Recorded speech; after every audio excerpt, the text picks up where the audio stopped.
जय हिंद दोस्तों आज हम recruitment of constable driver and constable driver come pump operator यानी कि DCPO इन CISF 2024 जो रिक्रूटमेंट है उसके ऊपर हम लोग चर्चा करेंगे। वैकेंसी की बात करें, आरक्षक चालक जो कि सीधी भर्ती डायरेक्ट रिक्रूटमेंट है इसके लिए, तो आरक्षक चालक इसके लिए जनरल के लिए 344 सीट रखी गई है, अनुसूचित जाति के लिए 126 है, अनुसूचित जनजाति के लिए 63 है, अन्य पिछड़ा वर्ग के लिए 228 है, EWS के लिए 84 है, कुल मिला के 245। इनमें से जो है ESM का 10% जो कोटा है भूतपूर्व सैनिकों के लिए उसके लिए 85 सीट रिजर्व रखी गई है इनमें से ही। उसके बाद में दोस्तों आरक्षक DCPO यानी कांस्टेबल DCPO की है, उसमें जनरल के लिए 116 है, अनुसूचित जाति के लिए 41 है, अनुसूचित जनजाति के लिए 20 है, अन्य पिछड़ा वर्ग के लिए 75 है और EWS के लिए 27 सीटें रखी गई है और टोटल सीटों की बात करें 279 है। अब दोस्तों दोनों की बात करें, इन दोनों को मिलाकर के 1124 सीट टोटल है, जिनमें से भूतपूर्व सैनिकों के लिए 113 सीट रिजर्व रखी गई है। अब बात करें दोस्तों इसके सैलरी लेवल की, अगर हम लोग इसके पेमेंट की बात करें, पे मैट्रिक्स लेवल जो है वो 3 पर है। इसका पे लेवल कितना है? 3 है और पे मैट्रिक्स कितना है? 21,700 से 69,100 रुपये तक। अब बात करें दोस्तों इसके साथ क्या क्या और मिलता है, इसके साथ में दोस्तों DA मिलता है जो कि वर्तमान में 53% चल रहा है। HRE की बात करें तो अलग अलग सिटी के हिसाब से मिलता है जो कि मिनिमम 1800 रुपये का HRE मिलता है। TPT की बात करें तो यह भी जो है अलग अलग सिटीज़ में TPT अलग अलग होती है, यह भी मिनिमम 1800 रुपये है। उसके बाद एक श्योर राशन मनी जो है ये दोस्तों पर डे का 150 रुपये यानी महीने का मान के चले तो 4500 रुपये मिलता है। उसके बाद अदर अलाउंसेज भी मिलते हैं जो कि दोस्तों अलग अलग जगह के लिए अलग अलग, जैसे हार्ड जगह पे जाएंगे तो वहाँ पे हार्ड एरिया अलाउंस मिलता है। जैसे आप किसी द्वीप पे जाएंगे, बॉर्डर एरिया में जाएंगे तो वहाँ पे अलग अलग जगह का अलग अलग अलाउंसेज भी इस पर लागू होता है। कहीं जैसे डस्ट एरिया तो वहाँ पे डस्टिंग अलाउंस मिलता है। तो दोस्तों इन सब को मिला करके अप्रोक्स जो बंदा आज भर्ती होकर आता है उसका पेमेंट लगभग 40,000 के लगभग उसका पेमेंट टोटल बनता है। तो इसका date of submission of online application, जो हम लोग ऑनलाइन एप्लीकेशन की हमने बात करी थी कि ऑनलाइन के माध्यम से एप्लीकेशन भरे जाएंगे, तो उसकी स्टार्टिंग डेट है दोस्तों वो 3 फरवरी थी, जो कि चालू हो चुका है। यानी स्टार्टिंग जो है डॉक्यूमेंट्स आवेदन जो है शुरू हो चुके हैं। आप अप्लाई कर सकते हैं, अभी अगर अप्लाई नहीं किया है तो कर सकते हैं। और इसकी क्लोजिंग डेट है वो 4 मार्च रखी गई, यानी 4 मार्च तक आप रात को 11:59 तक आप ऑनलाइन एप्लीकेशन कर सकते हैं। साथ ही दोस्तों आपको इस बारे में अवगत करा दे कि जब आप ऑनलाइन एप्लीकेशन भरेंगे उस समय आपसे 2 ऑप्शन मांगे जाएंगे। आपको 2 ऑप्शन मांगे जाएंगे, एक हो जाएगा कांस्टेबल ड्राइवर के लिए और एक होगा कांस्टेबल DCPO के लिए।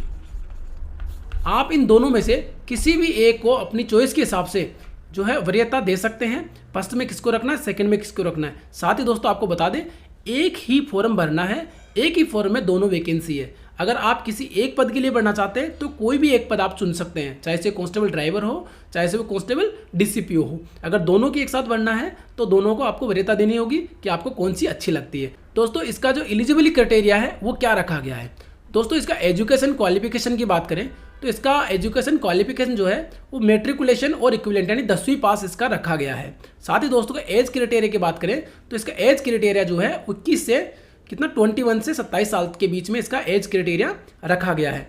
कोई भी व्यक्ति जिसकी आयु 21 साल से कम है और 27 साल से अधिक है वो आवेदन नहीं कर सकता है, आवेदन जो है नहीं कर सकता है, वह दोस्तों एलिजिबल नहीं है। एज की जो गणना है वो हम पहले ही बता चुके हैं कि 4 मार्च यानी 4 मार्च को आधार मानते हुए करी जाएगी।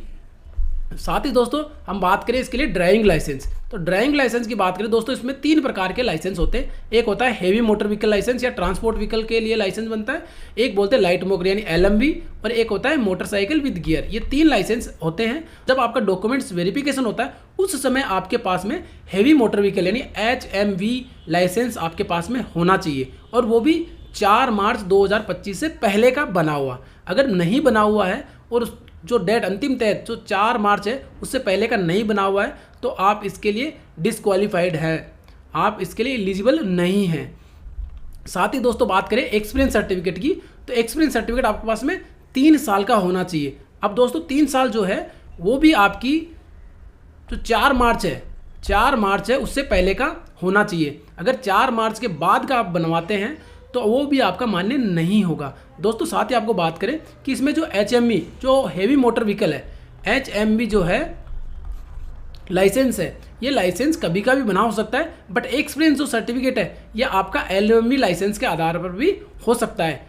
नेक्स्ट बात करें दोस्तों फिजिकल स्टैंडर्ड की, तो इसमें फिजिकल स्टैंडर्ड में जो दोस्तों रखा गया है PT जो है 800 मीटर दौड़ होगी जो कि आपको 3 मिनट 15 सेकंड में पूरी करनी होगी। दूसरा है लॉन्ग जंप 11 फीट का है जो कि आपको 3 चांस में पूरे करने होंगे। तीसरा हाई जंप जो कि आपको 3 फीट और 6 इंच करना है जो कि आपको 3 चांस में पूरा करना है। आगे की बात करें आपको फिजिकल स्टैंडर्ड टेस्ट, इसमें दोस्तों आपका हाइट, वेट और चेस्ट जो कि रिक्रूटमेंट जो फॉर्म है, जो नोटिफिकेशन है उसमें जो दिया गया है वही मान्य होगा। अब बात करें दोस्तों ट्रेड टेस्ट की, जब आप फिजिकल टेस्ट के लिए जाएंगे, जब आपका सब कुछ फिजिकल टेस्ट हो जाएगा नॉर्मली, आपका हाइट, वेट, चेस्ट, रनिंग हो गया, लॉन्ग जंप हो गया, हाई जंप हो गया, ये सब कंप्लीट हो जाएगा, उसके बाद में आपका डॉक्यूमेंट वेरिफिकेशन होगा।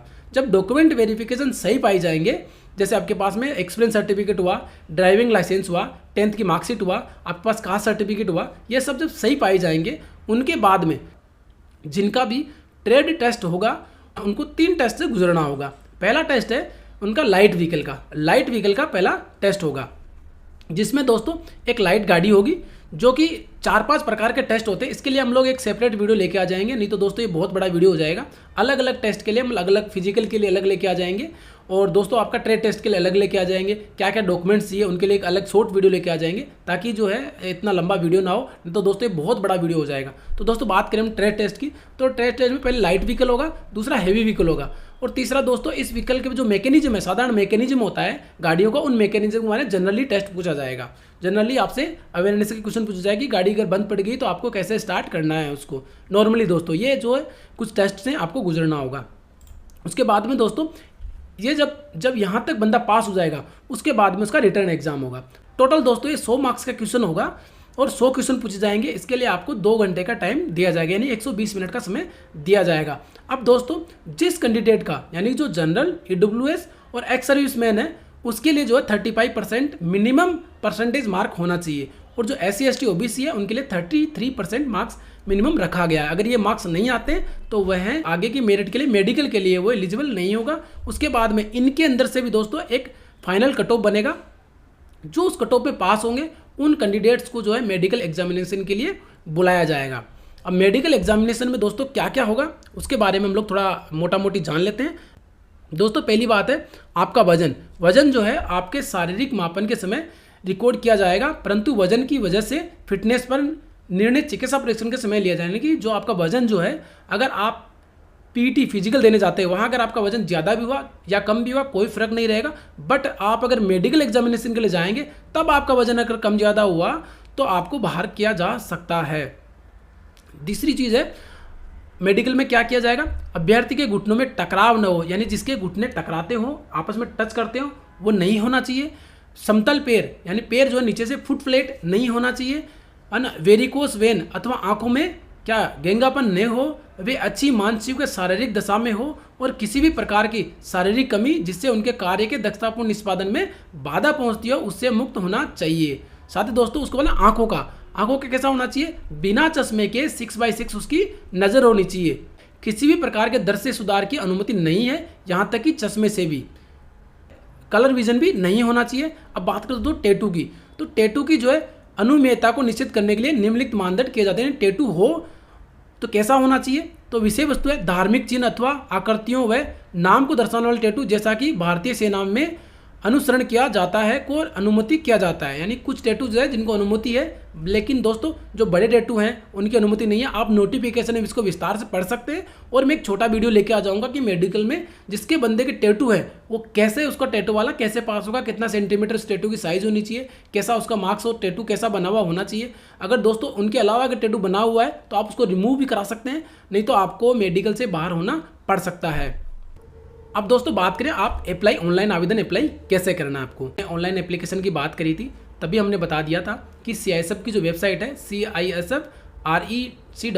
CISF recruitment.cisf.gov.in पर आप ऑनलाइन जाके वहाँ से जो वैकेंसी दी हुई उस पर क्लिक करके ऑनलाइन एप्लीकेशन पे जो ऑनलाइन अप्लाई पे क्लिक करेंगे और अपना पूरा डिटेल भरेंगे। जब दोस्तों पूरा डिटेल भरने के बाद में जब आपसे दोनों रिक्रूटमेंट का जब आपसे प्रेफरेंस पूछा जाए, तब आप दोनों प्रेफरेंस में जो भी आपको अच्छा लगे, कांस्टेबल ड्राइवर या कांस्टेबल DCPO, वो आप अप्लाई वहाँ पे कर सकते हैं, अपनी वरीयता चुन सकते हैं। दोस्तों बात करें इनके ट्रेनिंग की, तो ट्रेनिंग पीरियड जो दोस्तों लगभग 11 माह का होता है। 11 माह या 44 सप्ताह का इनका ट्रेनिंग पीरियड होता है, दोनों का ही बात करें दोस्तों। अब ड्राइवर की बात करें तो कांस्टेबल ड्राइवर जो है इसका जो है भिलाई में जो ट्रेनिंग सेंटर है वहाँ पे इनकी ट्रेनिंग होती है। तो जैसे कि यहाँ तस्वीर में दिखाया गया है, यहाँ पे इंजन है, इंजन की ट्रेनिंग जो है रिक्रूट्स को दी जा रही है। दोस्तों नीचे में जो है ये इंजन के बारे में कुछ व्हीकल के बारे में कुछ जानकारियाँ हैं, साइन बोर्ड्स है, मीटर्स है, वो लगाए गए हैं। इस प्रकार की इनको ट्रेनिंग होती है। साथ ही बात करें दोस्तों फायर की, तो फायर का ट्रेनिंग सेंटर जो है वो FSTI यानी ये जो है आपका हैदराबाद में है, हैदराबाद में बना हुआ, जहाँ जो है FSTI बना हुआ, जहाँ पे फायर कैंडिडेट्स को ट्रेनिंग दी जाती है। वहाँ पे दोस्तों फायर की ट्रेनिंग इस प्रकार से होती है, ये दोनों ट्रेनिंग जो देख सकते हैं आप। उसके बाद में दोस्तों ये आपका इनका फिजिकल ट्रेनिंग होती है, दोनों की सेम ही होती है फिजिकल ट्रेनिंग। ये दोस्तों फाइनल, ये है पास आउट परेड, जिस दिन आपको शपथ दिलाई जाती है देश की सेवा करने के लिए। इस दिन से आप जो है तैयार हो जाते हैं कि आप अब CISF में जो है अपनी सेवाएं देंगे, जो कि आपको फिर उसके बाद में विभिन्न यूनिटों में आपको भेज दिया जाएगा, जहां पे जिसकी रिक्वायरमेंट होगी।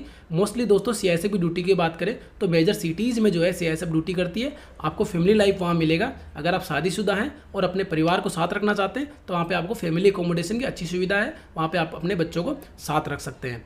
अगर आपको दोस्तों इसी वैकेंसी से रिलेटेड अगर आपको कोई और इन्फॉर्मेशन चाहिए या CISF से रिलेटेड कोई इन्फॉर्मेशन चाहिए तो आप मुझे कमेंट्स कर सकते हैं, हम आपका कमेंट्स का जवाब देंगे। साथ ही दोस्तों अगर आपको ये वीडियो अच्छा लगा हो, इन्फॉर्मेटिव है आपके लिए, तो प्लीज़ इसे लाइक करें और ज़्यादा से ज़्यादा लोगों के पास शेयर करें ताकि उनको भी इन्फॉर्मेशन मिल सके। साथ ही दोस्तों आपसे अनुरोध है कि हमारे YouTube चैनल को सब्सक्राइब जरूर करें ताकि हमारा मनोबल बना रहे और हम इस प्रकार के इन्फॉर्मेटिव वीडियो आपके लिए लाते रहें। धन्यवाद दोस्तों।